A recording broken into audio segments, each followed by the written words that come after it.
Imagine waking up tomorrow to find the global economy collapse overnight. Factories are closed, trade has stopped, and everyday products, your phone, car, even favorite snack, now cost double. This isn't science fiction. It's happening. I know it's not a science fiction.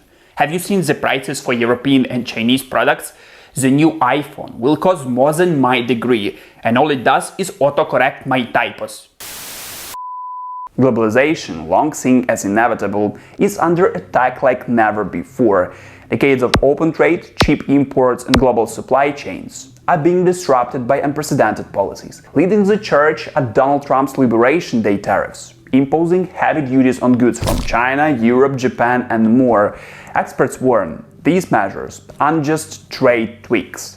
They could trigger a historic economic shakeup. Across the Atlantic, UK leaders have noticed. Prime Minister Keir Starmer says, "The world as we knew it has gone." While Treasury Chief Rachel Reeves concurs that globalization as we knew it is dead. Yet amid this turmoil, signs of a new, potentially more balanced global economic model are emerging. One that could reshape trade, cooperation, and international relations for decades. So, before we continue, here is a question to you. Do you think globalization will recover, or are we witnessing the beginning of a permanent shift? Drop your thoughts in the comments below.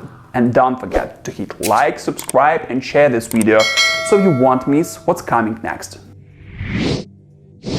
Tariffs aren't just taxes, they're a weapon, and the US just reloaded. In 2025, Trump introduced a wave of tariffs targeting China, Japan, the EU, Vietnam, and other key trading partners. Steel and aluminum were hit first, with rates soaring as high as 34% on Chinese imports, 25% on South Korea and Japan, and up to 46% on Vietnam. Even countries like Turkey faced new duties. To put this in perspective, these tariff levels haven't been seen in the US since the late 19th century. Economists warn that such heavy tariffs ripple through the entire economy. Imports become more expensive, domestic companies pay higher costs for parts, and consumers see prices climb. Inflation rises, growth slows, and some analysts fear the very real possibility of a recession. This isn't just about economics, it's the start of what experts call a historic trade war.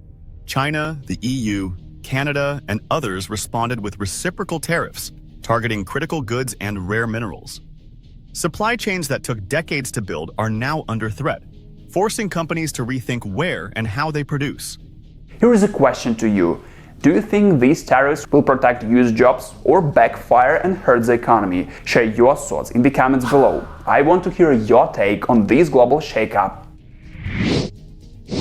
Globalization grew like wildfire for decades, but the flames are now dying out. From 1990 to 2008, trade as a share of global GDP rose by over 1% every year. Advanced economies increasingly relied on cheap labor and inputs from developing countries, and imports nearly tripled between 2000 and 2007. Companies built sprawling global supply chains, assuming production abroad was safe, cheap, and reliable. But the 2008 financial crisis changed everything.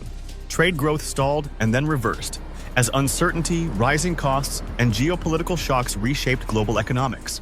Brexit in 2016, the COVID-19 pandemic, and Russia's invasion of Ukraine exposed vulnerabilities in long-distance supply chains.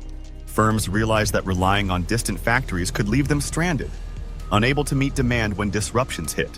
Automation accelerated this trend. Tasks that could be mechanized domestically reduced the need to offshore production. As a result, reshoring has surged. Germany has brought significant manufacturing back from Central and Eastern Europe, while US firms have repatriated parts of production from Mexico, relying on robotics to offset higher labor costs. Evidence shows reshoring has more than tripled since 2008 in key industries, especially machinery and electronics. The message is clear. Globalization as we knew it, frictionless, low-cost global, is effectively over. Companies are prioritizing control, reliability, and domestic investment over cheap foreign labor, signaling a permanent transformation in how the world produces, trades, and competes. Populism has surged across the globe, reshaping politics and trade. From Brexit in the UK to Trump's America First policies, citizens are signaling that open markets and liberal economic orthodoxy no longer serve everyone equally. Protectionist measures are no longer fringe, they're mainstream. Governments are now prioritizing supply chain security over pure economic efficiency. The US is actively decoupling from China, limiting exports, and reshoring critical industries. Europe is focused on de-risking reliance on authoritarian regimes, particularly for energy, semiconductors, and rare earth minerals. Meanwhile, emerging economies like India and Brazil are embracing selective protectionism, favoring domestic industries while carefully managing foreign partnerships. This shift is creating a new form of globalization, less universal, more conditional, and club-based. Countries are forming trade blocs and partnerships with like-minded nations, emphasizing strategic alignment over traditional comparative advantage. Economic decisions are now increasingly political, with supply chains and investments reflecting alliances, risks, and national priorities.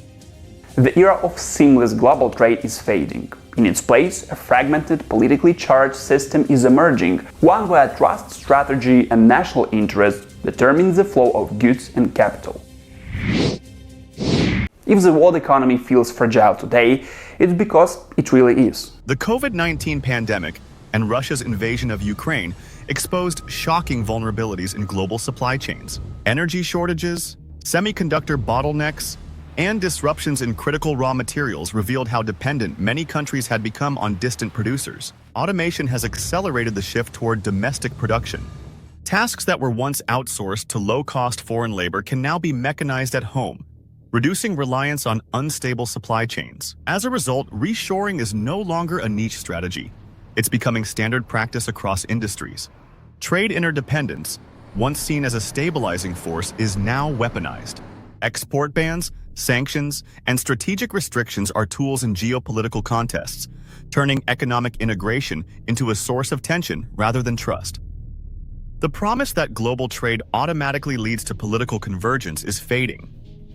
Countries now recognize that reliance on foreign partners can be risky, especially in times of conflict or crisis.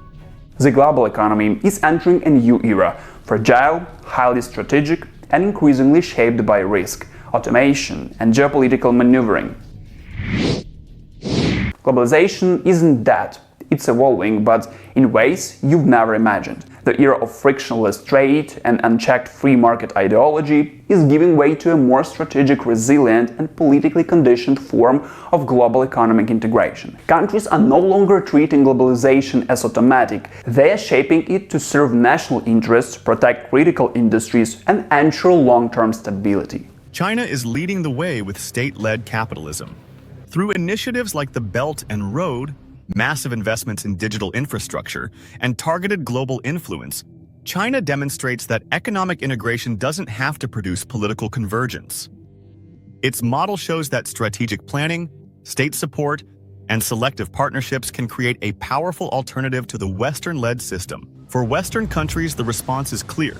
Trade deals and global engagement must now include enforceable labor standards, environmental protections, and strategic autonomy. Europe, with its strong legal frameworks, democratic values, and market integration, has an opportunity to redefine globalization on its own terms.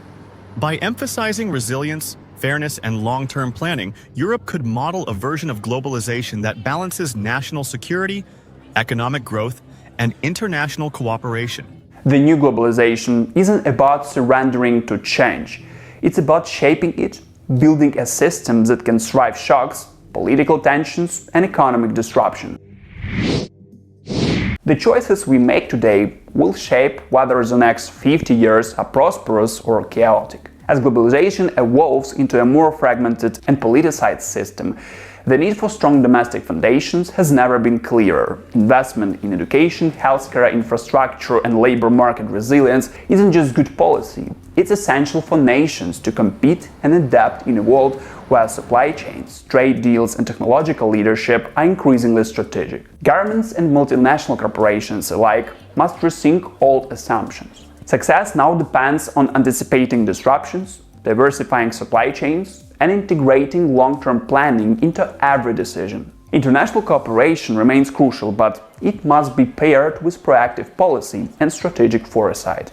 The new globalization isn't ending, it's being rewritten. And the nations that understand this will lead in stability, influence, and economic growth. So here is a question to you. In a world where globalization is being rewritten, who will thrive and who will fall behind? Share your thoughts in the comments below.